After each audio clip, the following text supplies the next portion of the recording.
मेरे सभी भाई बंधुओं को मेरी तरफ से नमस्कार। तो कैसे हो आप लोग। तो ये पहली ऐसी वीडियो है कि जो मैं बैठ के बना रहा हूँ। क्यों? क्योंकि खड़ा होना हेक्टिक लग रहा था। ये वीडियो थोड़ा जल्दी डालना था, लेट डाल रहा हूँ। क्यों? क्योंकि आगे की लाइन आप कमेंट में पूरी कर देना। तो इस वीडियो में हम बात करने वाले हैं 1.5 डेज स्ट्रेटेजी के बारे में। मतलब जो आपका एग्जाम के बाद 1.5 डेज बचता है ना, तो उसमें आपको कैसी तैयारी करनी चाहिए। क्योंकि ये 1.5 डेज बहुत क्रूशियल होता है, क्योंकि मतलब अगले दिन हमारा पेपर होता है यार, 1.5 दिन बाद। और उस 1.5 दिन में अगर हमने अच्छे से तैयारी नहीं करी तो पेपर बिगड़ भी सकता है। हालांकि आपकी पहले की तैयारी पर डिपेंड करता है, लेकिन ये 1.5 दिन भी बहुत इंपॉर्टेंट होता है। तो मैं सारे सब्जेक्ट्स की बताने वाला हूँ। मैं चाहता तो इसने पेपर के टाइम पे भी डाल सकता था, लेकिन मैंने ये नहीं डाली। क्यों? क्योंकि मुझे लगता है ये टाइम वेस्ट होगा। क्योंकि अगर आप उस टाइम पे मेरी वीडियो देखने आओगे या किसी की भी वीडियो देखने आओगे, तो उसके बदले में आप शायद किसी और की वीडियो भी देख लो, तो ऐसे टाइम वेस्ट होता चला जाएगा। तो अभी जो मैं बता रहा हूँ उसकी देखो पूरी स्ट्रेटेजी, क्या क्या आपको 1.5 डेज में प्लानिंग करनी चाहिए। और बस अभी उस टाइम पे कोई वीडियो मत देखना, मैं आपको बता देता हूँ। तो देखो, सबसे पहले अकाउंट्स की बात करते हैं। तो अकाउंट्स में 1.5 डेज नहीं, अकाउंट्स में आपके पास 3-4 दिन है। आप 3-4 दिन पहले से शुरू कर देना। और मैं आपको बताऊं, उसमें मॉड्यूल के सारे क्वेश्चंस अच्छे से देख जाना, क्योंकि मॉड्यूल के ज़्यादातर आ जाते हैं।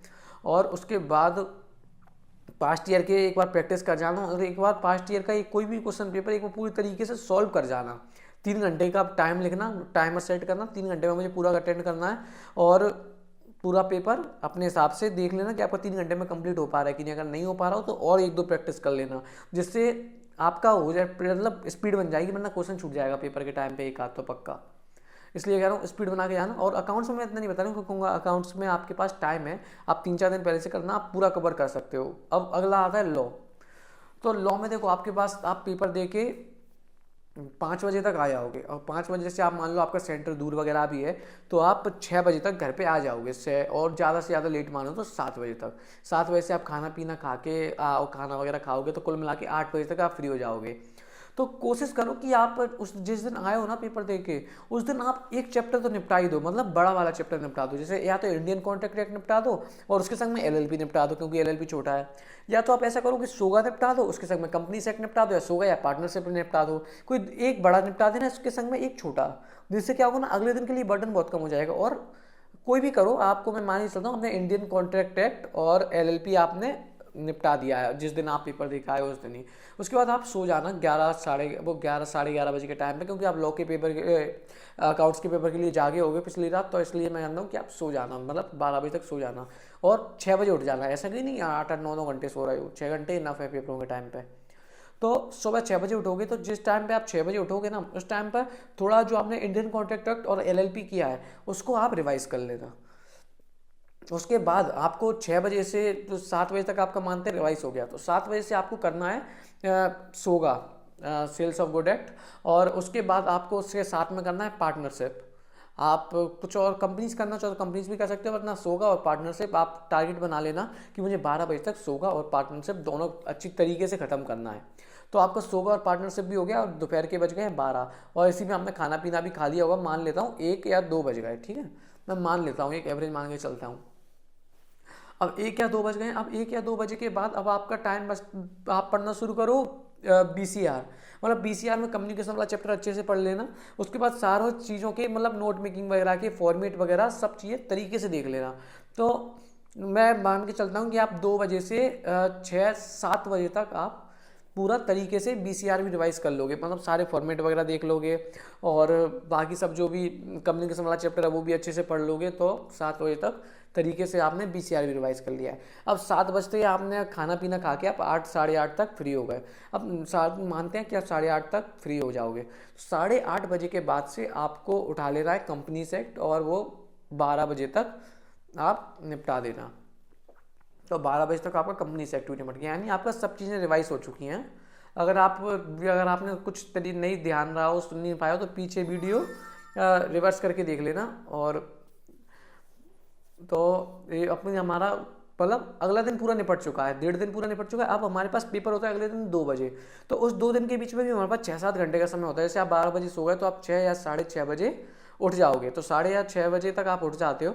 तो उस दिन आप क्या करो कि आप जो प्री पास्ट ईयर के क्वेश्चंस होते हैं ना, और जो आरटीपी एमटीपी होते हैं उनको एक बार सारे को गो थ्रू कर जाओ। मतलब ये नहीं कि लिखने बैठोगे आप, मतलब आप देखते चले जाना कि क्या क्या, मतलब कैसे कैसे क्वेश्चन आए, सबको रीड कर जाना, जितने हो सके उतने क्वेश्चन रीड कर जाना उस दिन। और जहाँ भी जिस भी टॉपिक में लगता है कि ये टॉपिक में भूल रहा हूँ, उसी टाइम पर उस टॉपिक को थोड़ा खोलना बुक में और रिवाइज किया और रख दिया। तो ये हो गया हमारा पूरा लॉ के बारे में। अब अगला पेपर आता है मैथ। जो अब मैथ के पेपर में आते हैं, आप 5 बजे, मैंने फिर वही कि आप 5 बजे आ चुके हैं, और उसके बाद मैथ में मैं कहूँगा कि आप कोशिश करो कि जो हाई वेटेज वाला चैप्टर है ना, आप उसी दिन निपटा दो, तो आप अगले दिन के लिए एक तरीके से टेंशन फ्री हो जाओगे। या तो आप लॉजिकल रीजनिंग और टाइम वैल्यू ऑफ मनी उसी टाइम में निपटा दो, या लॉजिकल रीजनिंग या स्टैटिस्टिकल डिस्क्रिप्शन ऑफ डाटा या मेजर ऑफ सेंट्रल टेंडेंसी वो निपटा दो। तो आपकी जैसे जैसे वो भी हो, आपकी मर्जी है। तो मैं मान के चलता हूँ कि आपने टाइम वैल्यू अपने निपटा दिया है और लॉजिकल रीजनिंग भी आपने उसी दिन निपटा दी 12 बजे तक, और आप सो गए। अगले दिन आप 6 बजे 6:30 बजे जैसे भी उठे, उसके बाद आपको measure of central tendency and dispersion निपटा देना है। Measure of central tendency and dispersion आप खत्म कर देते हो तो, और स्टैटिस्टिकल डिस्क्रिप्शन ऑफ डाटा आप कर देना। तो इससे क्या होगा, 12 बजे तक आप बहुत हाई पोर्शन कंप्लीट कर चुके हो। आप एवरेज 50 मार्क्स तक का आप कंप्लीट कर चुके हो, 50 मार्क्स तक कर चुके हो। उसके बाद आप जो छोटे छोटे चैप्टर है ना, वो भी हाईलाइटेड है। अगर आप दोपहर में प्रोबेबिलिटी, परम्यूटेशन एंड कॉम्बिनेशंस और कोरिलेशन एंड रिग्रेशन, ये जो फॉर्मूला बेस्ड है, वो सारे फॉर्मूलेस वाले चैप्टर वगैरह भी दिन में अच्छे तरीके से इनके फॉर्मूले भी देख लेना और तरीके से कर लेना। और शाम को मतलब ऐसे ही आपका पूरा तरीके से हो जाएगा। आप एबीसी एनालिसिस के हिसाब से पढ़ना। जो हाई वेटेज वाले हैं वो आपको शुरू में पहले निपटा लेने हैं। उसके बाद जो भी चैप्टर आप बचते हो, जो आपको आता है वो पहले रिवाइज करो, जो नहीं आता और वो थोड़ा आखिरी में रिवाइज कर लेना, जो थोड़ा कम आता है तो। और जो आपको नहीं आता उसको उठाना भी मत, क्योंकि अब आपके पास एक दिन है, आपको जो नहीं आता वो पढ़ के टेंशन और होगी। तो और अगले दिन अगर आप अगले दिन उठोगे तो अगले दिन आप वही एमटीपीज वगैरह सॉल्व करके देख लेना। मतलब एमटीपी वगैरह जो होते हैं ना, और वो सॉल्व करके देख लेना कि टाइम पे हो पा रहा है कि नहीं। मैं अगली वीडियो डालूंगा कि आपको मैथ का पेपर कैसे अटेंड करना है। मैं इसी वीडियो के बाद वो भी रिकॉर्ड कर दूंगा, तो उसके लिए आपको ज़्यादा सब्र करने की, मतलब ज़्यादा इंतजार करने की ज़रूरत नहीं है। तो और ध्यान रखना है कि आप कैलकुलेटर वगैरह रख लो उस टाइम पे आराम से, मतलब ध्यान रखना, क्योंकि मैं भूल गया था अपना, मतलब रिसेंट पेपरों में। तो यही है कि 12 बजे तक आप पूरा एमटीपी वगैरह क्वेश्चन वगैरह देख जाना। और जहाँ पे भी थोड़ी बहुत जो आपने पहले दिन पढ़ा है ना, वहाँ पे भी कहीं पे भी थोड़ी बहुत भी गड़बड़ लगे रहे जिस चैप्टर में कि हाँ यहाँ पे थोड़ी दिक्कत आ रही है, और फॉर्मूले वाले चैप्टर वो आपको एग्जाम से बिल्कुल 2-3 घंटे पहले भी उनके फॉर्मूले देख लेने हैं सारे के। तो ये आपको उस टाइम में बहुत हेल्प कर जाएंगे। और अगला पेपर आता है उसके बाद इकोनॉमिक्स का। तो देखो इकोनॉमिक्स में आपकी इकोनॉमिक्स है और उसके बाद है आपकी बीसी के। तो इकोनॉमिक्स और बीसी के मैंने क्या किया था, मेरे को क्या होता है ना कि नोट, अगर आपके नोट्स बने रखे हैं ना तो आप उन्हीं नोट्सों से पढ़ लो। लेकिन मेरा क्या था कि नोट्स तो मेरे बने थे, लेकिन मेरे को ऐसा लगा था कि मैं नोट्सों से कोई ना कोई टॉपिक्स मेरा छूट जाएगा, यानी मेरे कोई कंसेप्ट रह जाएंगे।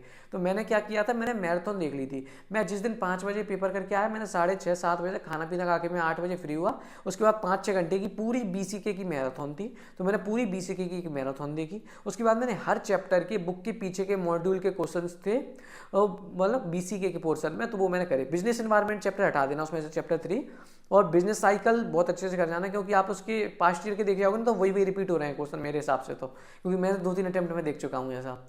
तो आप वो कर जाना, क्या कहते हैं, आपको जिस दिन पेपर देखा उस दिन आपको बीसीके पूरी तरीके से खत्म कर लेनी है। और मॉड्यूल के क्वेश्चन जरूर देख लेना, एमटीपी वगैरह के पीछे मत भागना। अब आखिरी में कंफ्यूज मत होना कि मैं आरटीपी कर लूँ, मैं एमटीपी कर लूँ।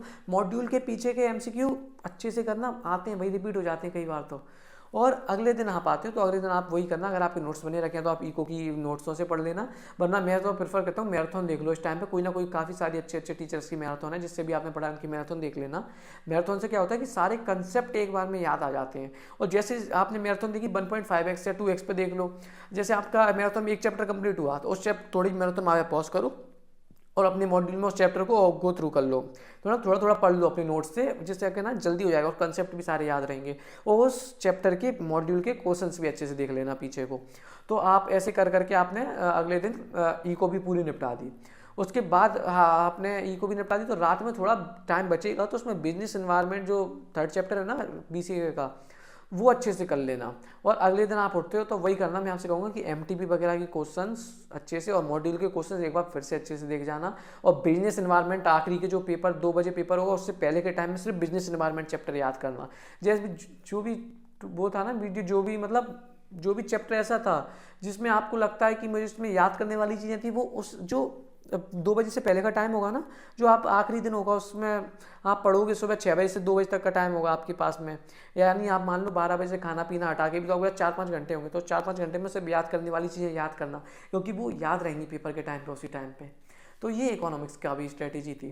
तो मैंने एक ही वीडियो में आपको सारी स्ट्रेटेजी बता दी है। ये वीडियो थोड़ी बड़ी हो गई होगी, लेकिन मैंने जहाँ तक सारे पॉइंट कवर कर लिए, और अगली वीडियो में लाने वाला हूँ कि आपको मैथ्स का पेपर कैसे अटेंड करना है, जिससे आप 2 घंटे में 100 क्वेश्चन किस तरीके से कर पाओगे, वो मैं अपना एक्सपीरियंस बताऊंगा, जो कि बहुत ज़्यादा यूज़फुल रहेगा आप लोगों के लिए। इसी के बाद रिकॉर्ड कर लूँगा, तो वो आपको इंतजार नहीं करना पड़ेगा। ये वीडियो आप देख रहे होगे 3 दिसंबर को, और इसके बाद अगली वीडियो आपको मिल जाएगी 6 दिसंबर को। हाँ, 6 दिसंबर को आपको वो वीडियो मिल जाएगी। Thank you so much video देखने के लिए, धन्यवाद।